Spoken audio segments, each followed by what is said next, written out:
Kepada yang terhormat Bapak Presiden Republik Indonesia, Pak Jokowi. Melanjuti surat-surat cinta kami yang lalu, bersama ini perkenankan kami menyampaikan laporan investigasi jurnalistik kepada Bapak Presiden. Pada laporan yang pertama ini, kami tidak membahas soal COVID ataupun vaksin, melainkan soal sistem keuangan dan moneter global yang membuat rakyat semakin miskin.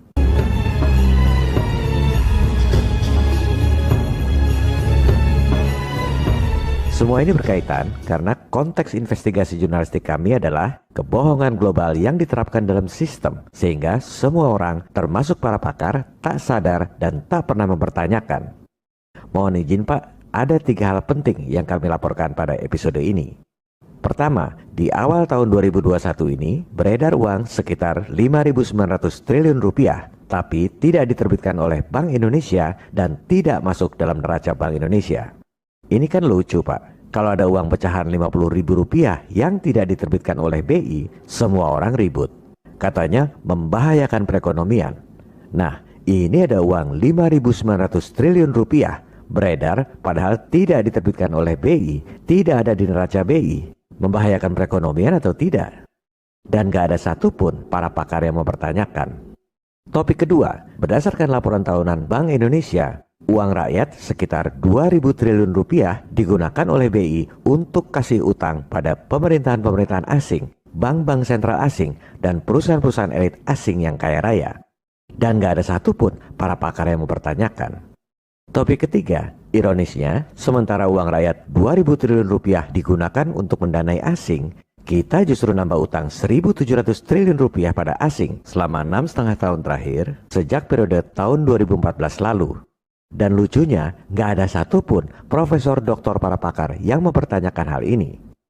Sama seperti nggak ada satupun profesor doktor para pakar yang mempertanyakan dasar ilmiah untuk memvonis orang terinfeksi COVID. Karena semua itu sesuai dengan perintah Ndoro Tuan Global. Kalau sudah sadar dengan fakta dan data seperti ini, apakah pantas kita masih percaya bahwa sistem global, apakah itu sistem keuangan, sistem kesehatan, dan lain-lain, diterapkan untuk kebaikan rakyat Indonesia?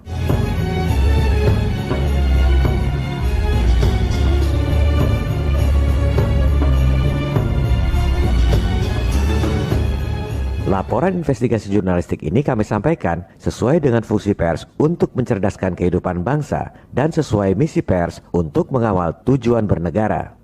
Kita mulai dari topik yang pertama tentang uang 5.900 triliun rupiah yang diedarkan bukan oleh Bank Sentral.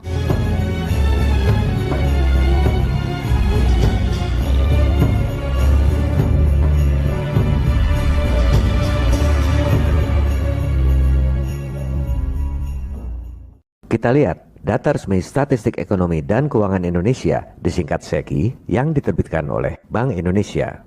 Video ini dibuat bulan Februari 2021 dan data terakhir yang tersedia adalah November 2020. Kita lihat uang beredar luas atau M2 di bulan November 2020 jumlahnya 6.817 triliun rupiah.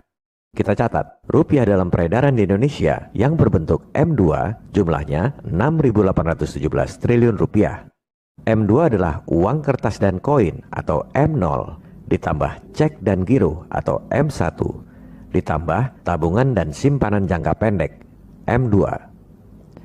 Ini belum termasuk M3, deposito jangka panjang, pasar uang, dan lain-lain. Artinya uang yang beredar itu sebenarnya jauh lebih banyak lagi. BI ini mengikuti Bank Sentral Amerika, Federal Reserve, yang sudah tidak mau mengumumkan uang M3 dalam peredaran sejak tahun 2006. Ini adalah settingan, sehingga 2 tahun kemudian ketika ada krisis ekonomi Amerika 2008, Fed melakukan bailout sampai 29 triliun dolar, uang yang beredar sudah tidak terlacak lagi. Bayangkan, di Indonesia kasus bailout Bank Senturi yang juga terjadi di tahun 2008, 6,7 triliun rupiah saja sudah geger. Di Amerika, bailout 29 triliun dolar itu sekitar 56.500 triliun rupiah. Nggak ada yang dipenjara. Dan rakyat pun nggak boleh tahu siapa saja yang nerima duit bailout senilai 56.500 triliun rupiah itu. Itulah hebatnya bank sentral yang independen. Baik pemerintah maupun rakyat nggak boleh mengaudit bank sentral. Dan Fed ini bukan pemerintah Amerika. Modus nekolim atau globalis memang seperti itu. Punya kekuasaan mutlak tapi nggak ada yang audit. Kekuasaan itu cenderung korup dan kekuasaan yang mutlak sudah pasti korup. Kalau sudah paham betul sistem global, kita akan tahu betapa mudahnya menipu orang sedunia. Karena kebanyakan orang hanya nurut pada ndoro-ndoro tuan Fed, IMF, World Bank, WHO, dan lain-lain. Padahal nggak ada yang audit. Kembali pada statistik BI. Teori yang diajarkan di sekolah, Bank Sentral adalah satu-satunya lembaga yang punya hak monopoli untuk menerbitkan dan mengedarkan uang. Kalau ada lembaga lain yang menerbitkan uang selain Bank Sentral, pasti ditangkap. Jadi, teori dan persepsinya, uang M2 6.817 triliun rupiah itu semuanya diterbitkan oleh BI dan masuk dalam pembukuan neraca BI. Betul kan, Pak? Salah. Kita lihat laporan tahunan Bank Indonesia per 30 Desember 2020. Di neraca BI, uang dalam pendaftaran, maksudnya uang yang diterbitkan oleh BI, jumlahnya 899 triliun rupiah. Uang dalam peredaran ini dibukukan di neraca bagian liabilitas. Artinya, uang dalam peredaran sebesar 899 triliun rupiah ini adalah kewajiban dan tanggung jawab Bank Indonesia. Kita salin angkanya. 899 triliun adalah uang yang diterbitkan dan diedarkan oleh BI masuk dalam neraca liabilitas, artinya merupakan kewajiban dan tanggung jawab Bank Indonesia. Kita bandingkan dengan statistik tadi. Uang dalam peredaran M2 6.817 triliun rupiah. Ini adalah statistik, bukan neraca. Apa bedanya statistik dengan neraca? Neraca itu adalah harta kekayaan kita. Aset kekayaan kita berapa? Kewajiban atau utang kita berapa, kekayaan bersih kita berapa. Itu adanya di neraca. Statistik itu bukan harta kekayaan. Misalnya, saya ini petugas penitipan sepeda. Tugas saya nyatet jumlah sepeda yang dititipkan pada saya. Katakan jumlahnya 10 sepeda. 10 sepeda yang diparkir di situ bukan punya saya, nggak ada di neraca saya. Dari kedua angka ini, artinya ada sekitar 5.900 triliun rupiah uang sah yang beredar tapi tidak masuk dalam neraca BI. Bukan kewajiban dan tanggung jawab BI. Kenapa? Karena memang uang sebesar 5.900 triliun rupiah itu tidak diterbitkan oleh BI. Kalau jumlah yang tercantum di neraca BI, 899 triliun itu pasti ada SK-nya. Nggak usah nanya pun kita percaya, karena ada di buku neraca yang sudah diaudit. Tapi kalau yang 5.900 triliun itu nggak ada SK-nya.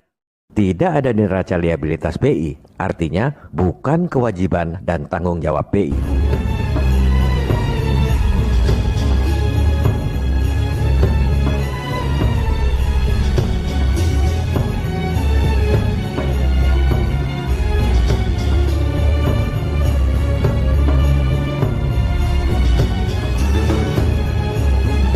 Silakan buktikan bahwa uang dalam peredaran sebesar 5.900 triliun rupiah itu tidak pernah diterbitkan oleh BI.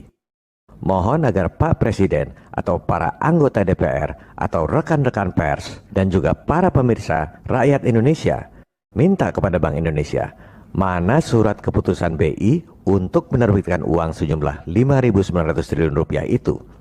Jangan hanya opini atau pendapat, tapi minta fakta dokumennya. Sudah pasti nggak ada. Karena memang bukan BI yang menerbitkan, makanya nggak ada di neraca BI, adanya di statistik. Melihat fakta dan data seperti ini, pasti banyak bantahan gagal paham. Pertama, orang yang gagal paham akan berusaha membantah. Yang 6.800 triliun itu kan M2, yang diterbitkan oleh BI adalah M0. Itu adalah hal yang berbeda.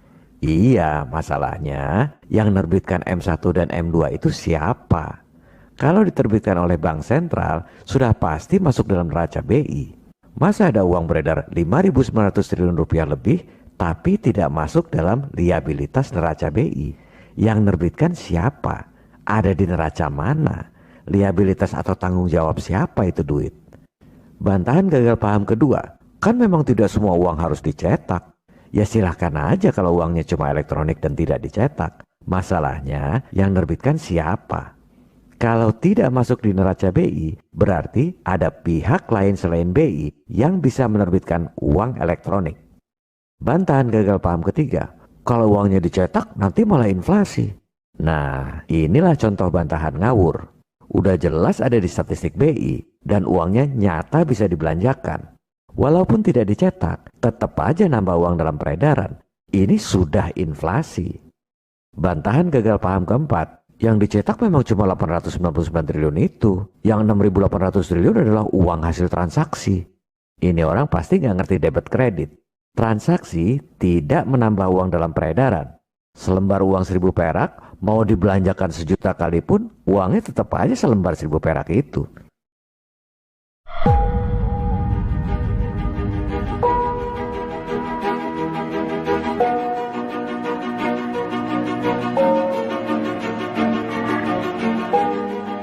Lantas, kalau bukan BI yang terbitkan, siapa yang terbitkan uang sebesar 5.900 triliun itu?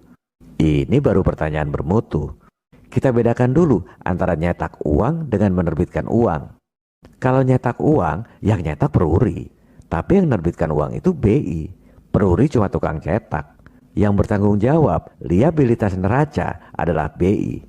Itu kalau uang kertas dan koin yang 899 triliun itu.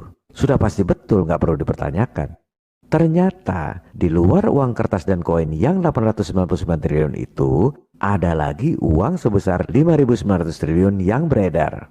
Bukan berupa uang kertas dan koin, melainkan uang elektronik yang ada di buku cek, buku giro, tabungan, ATM, kartu kredit, dan lain-lain. Uang elektronik alias M1 M2 ini memang nggak pernah diterbitkan oleh BI, makanya nggak ada di neraca BI. BI tidak bohong, hanya mengikuti sistem global yang diajarkan di sekolah. Saya sudah jelaskan panjang lebar selama 1 jam di episode 16. Ini adalah akibat dari sistem fractional reserve yang diadopsi dalam Undang-Undang Bank Indonesia tahun 99 yang ditandatangani oleh Presiden Habibie.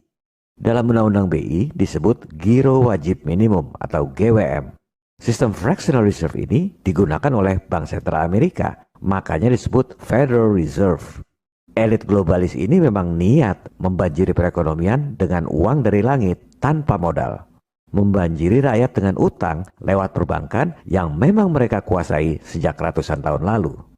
Dengan sistem fractional reserve ini, uang dalam peredaran bertambah setiap kali bank-bank komersial kasih kredit ke nasabah. Jadi, tiap kali bank-bank swasta, bank BUMN, bank syariah, BPR, dan lain-lain kasih kredit ke nasabah, itu artinya nambah uang dalam peredaran. Tiap kali keluar kredit baru, itu sebenarnya bank-bank komersial menerbitkan uang baru tanpa disadari. Yang diterbitkan bukan uang kertas dan koin, melainkan uang-uang elektronik yang ada di ATM, buku cek, buku giro, tabungan, dan lain-lain.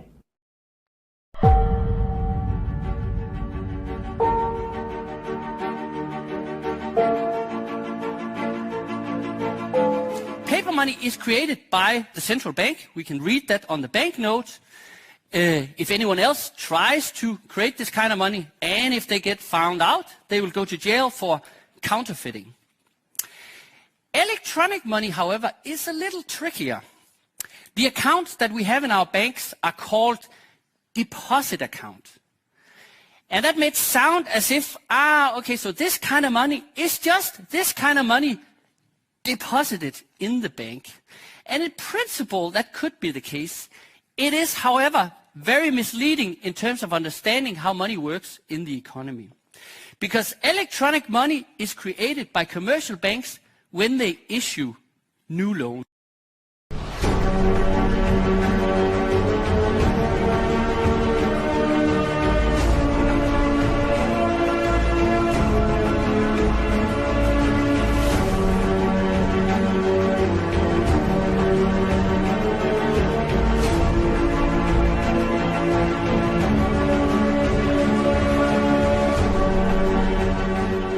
Private banks create money out of nothing and lend it at interest.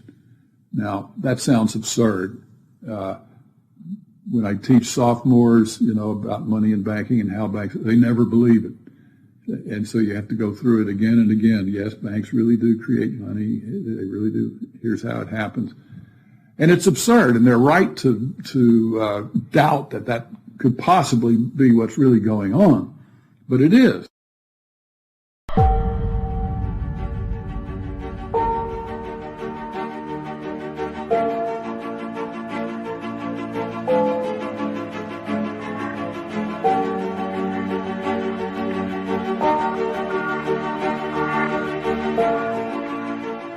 Modus operandinya seperti ini.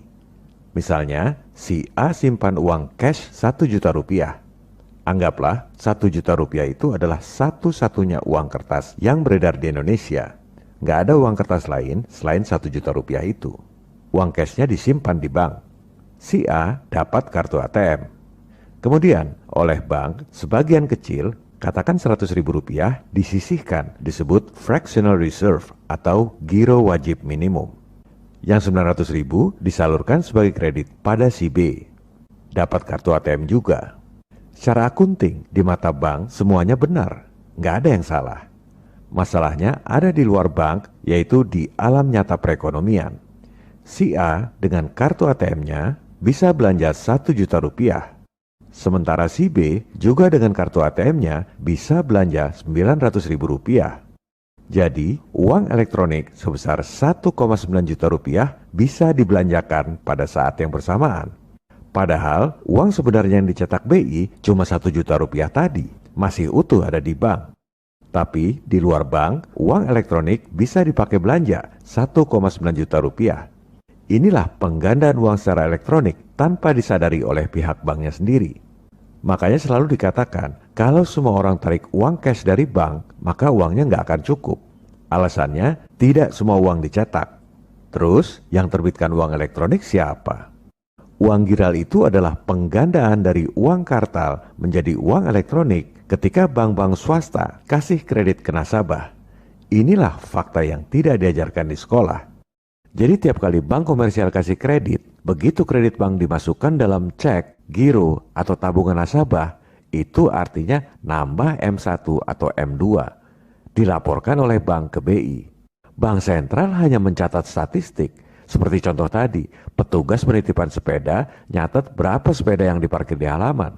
Boro-boro menjaga stabilitas moneter. Orang yang terbitkan uang M1 dan M2 itu adalah bank-bank komersial tiap kali kasih kredit ke rakyat lewat sistem fractional reserve. Seperti yang dikatakan oleh salah satu pentolan elit global, Henry Ford. Untung rakyat gak ngerti cara kerja perbankan dan moneter. Sebab kalau rakyat tahu akan ada revolusi sebelum besok pagi. Ini adalah bukti betapa mudahnya membohongi rakyat sedunia kalau memiliki sistem global yang diajarkan di sekolah, sehingga semua orang bekerja tanpa sadar untuk kepentingan mereka. Mereka bekerja secara terstruktur, sistematis, dan masif. Kenapa struktur? Karena dia punya organisasi besar dengan sistem perekonomian yang dia kuasai di seluruh dunia. Kenapa sistematis? Karena mereka bergerak begitu halus, step by stepnya, jelas, pelan-pelan, dan kita terhipnotis untuk ikut menerimanya. Kemudian masif, karena mereka semua bergerak di seluruh dunia, di dalam seluruh sendi kehidupan, tidak ada yang lolos. Pada episode 28B mendatang, kami akan laporkan kepada Pak Presiden bahwa uang rakyat sekitar 2.000 triliun rupiah digunakan oleh BI untuk mendanai pemerintahan-pemerintahan asing, bank-bank sentral asing, dan perusahaan-perusahaan elit asing yang kaya raya dengan bunga yang relatif rendah. Sementara selama 6,5 tahun terakhir sejak periode 2014, kita harus tambah utang pada asing sekitar 1.700 triliun rupiah dengan bunga yang lebih tinggi. Kenapa BI tidak pinjamkan saja yang 2.000 triliun itu pada pemerintah dan rakyat dengan bunga rendah atau bahkan tanpa bunga? Pasti banyak yang nggak setuju karena tidak sesuai dengan kitab suci baru, pasar bebas, independensi bank sentral, new normal, new world order. Viva Republik Indonesia, salam people power.